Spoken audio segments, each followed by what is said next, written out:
At yung sistema po, proven na. Okay? Imagine niyo po yung Jollibee.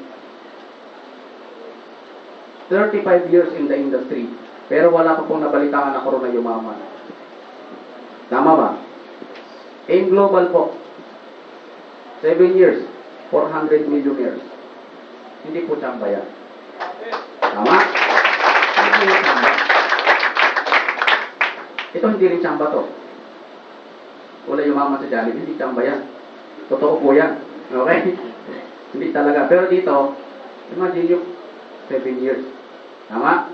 Guys, nung na-invite po ako dito, hindi po naman ako dito agad nabaliw. Pero kabaliw-baliw talaga. Tama ba? Sino po ba yung empleyado dito? Taas po ang kamay. Okay. Hindi po ako dito talaga agad nabaliw. Nung nagsasalita po yung speaker, babae pa. Okay? Naintindihan na po ba ito? Bubarahin ko? Okay.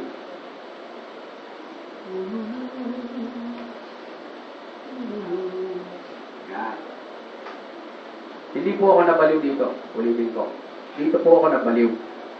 Salita ng salita yung speaker, parang ako lang yung kinakausap. Parang ganyan. Sa unahan. Okay. Kasi po ang sabi niya, 2013 ngayon. Mostly po ng empleyado ang problema pera. Sino pong hindi? Wala. Okay. Balik po, 5 years ago, 2008. Problema din kaya? Problema din? Nung sinasabi po ito sa akin, actually hindi po sa akin, ganito din kadami yun eh. Mas marami pa dito. Parang sa akin lang sinasabi. Ang yung reality talaga. Oo nga, no, parang ako yan. 2013, walang pera, 2008, problema din. Kaya wag po kayong magulat kung wala kang 780 ngayon. Kasi last year wala, Di lalo ngayon wala din. Hindi po ito nakakagulat. Ang mahal naman. Wala ka naman ganyan noon pa eh. Hindi niya mahal. Okay? So, 2008 to 2013, pareho ng problema pero 5 taon. Bakit po? Kasi wala ka pong binago sa 5 taon na yan. Kung ano pong ginagawa mo dito, hanggang ngayon yun pa rin. So, wag po tayong mag-expect na bunga ng saging kung ang tanim mo naman ay mangga. Tama ba? Kung pare-pareho lang naman ang ginagawa mo, edi pare-pareho lang din ang makukuha mo. Tama? Huwag kang gumawa ng isa pang desisyon. Dagdagan natin ang 5 taon, 2018. Ganyan rin. Huwag kang magbago. Diretso lang, employment din. Mas malaking pera yung problema mo. Kasi malamang sa taon na to, may anak ka na, may pamilya ka na. Tama? Kasi ang bata po 9 months. Kita po 5 years. Ilang anak meron ka dito? Kung papanayin mo lang naman. Hindi naman okay lang din. Tama? Pero di ba, single ako kulang. Paano pag dinagdagan ko? Di ako na nagkulang. Tama? So ito po yung nakapagpa-realize sa akin na senaryo na to. Bakit nag-start po ako sa business na to? Okay? Kasi kung wala ka pong ginawang decision noong 2008, expect mo 2013, yan po yung resulta mo ngayon. Again, kung wala ka pong gagawing decision ngayon, this 2018, yan pa rin po resulta mo. Yung ngayon. Tama po? Okay. Try mo AIM Global 2013. Ngayon, mag-join ka, bili ka ng package.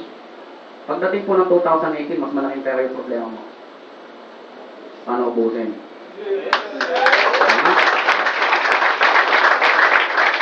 Yes, ang sarap nito guys. Nay, ito po yung 10,000. Pag hindi mo yan inubos ngayon, hindi na kita bibigyan bukas. Masarap ba si nanay niya? Tama? Ang sarap ni mama. Binigyan mo siya ng problema na ang daling resolbahan. Pagdating ng bukas, problema niya ulit. Sa isang araw, problema niya ulit. Di ang sarap. Tama? Imagine niyo guys, ako po 27. Hindi ko alam kung may nakaka-relate sa amin po kasi bukid. Pagbukas mo ng pinto namin, palaya na. Okay? Okay na po yung kaysa sa taga-bundok. Pagbukas mo ng pinto, bangin. Di ba? Okay na yun sa amin. Mas gusto ko na doon. 27 na po ako. For all these years, naghihirap po ang gulang ko sa bukid. Goal ko po kahit one overnight, mapasarap ko lang sila. One whole day, 24 hours mapasarap. Spa, lahat, gala, lahat ng gusto nilang bilhin. Sige, bilhin mo. Tama ba? Kahit man lang to, isang gabi, isang araw, bawi mo to. Tama ba? Kailan ba natin bibigyan ng halaga yung pinagpakura nila? Ang tanda na rin nila. Tama. So lahat po tayo, sino po bang may gusto ng dream? May mga pangarap pa po ba? Taas po ang kamay na may mga pangarap pa. Taas. Yung iba, wala na. Okay. Guys, tanong, saan po ba nagagaling ang pangarap niyo? Sa mahal sa buhay. Akin na yung pangarap mo. Okay.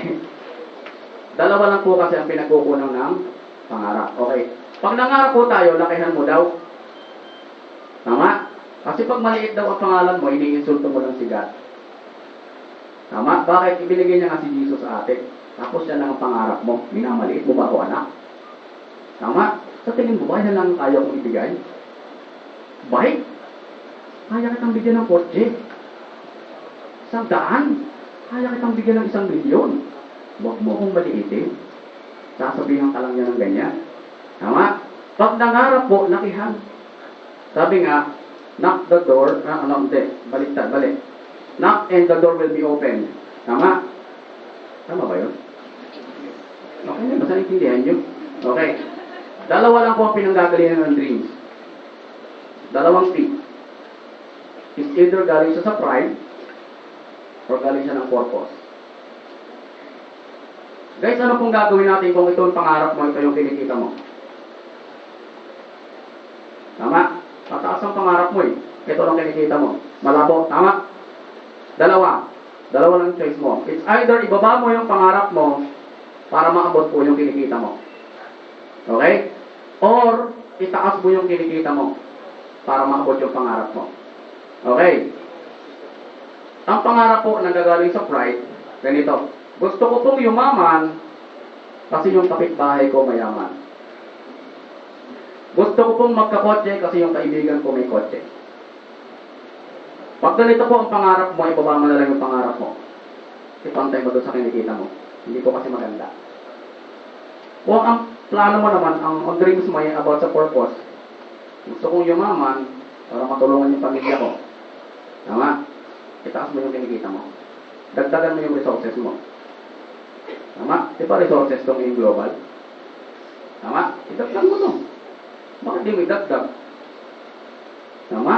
Pinakita ito sa'yo kasi pwede mo lang idagdag. Okay? Lahat po tayo gusto nito. Tama? Ibig sabihin po nito, na-achieve mo na to lahat. Pag successful ka, nakuha mo na to. Guys, hindi po dito ang kasiyahan mo. Ang kasiyahan po dito. So, significance. Ito po, helping others to achieve their dreams. Tama? Parang ganito. May candy ka, binigyan mo yung bata. Di ba ang sayo ng bata? Doble ang sayo mo, tama? Kung ang dami mong pera, mayaman ka na. Ang dami mong pera. Binigyan mo ng bahay at lupa yung mga natutulog sa ilalim ng tulay sa pamilya. Masaya ba sila? Doble ba ang saya mo? Guys, yung tunay na kasiyahan. Yun yung tunay na success.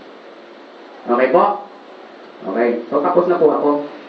Okay, palakpak naman dyan. May naintindihan mo, ha? Okay. Bago ako malis, magkukwento muna ako. Sino po ulit yung first timers? Okay. Kwento lang, maikli lang. Okay. Si Juan po, ay hindi si Pedro. Okay. Si Juan po, matasalin pong tao. Sobrang lapit niya kay God. Okay? One time, may parating na bagyo. So, babaha.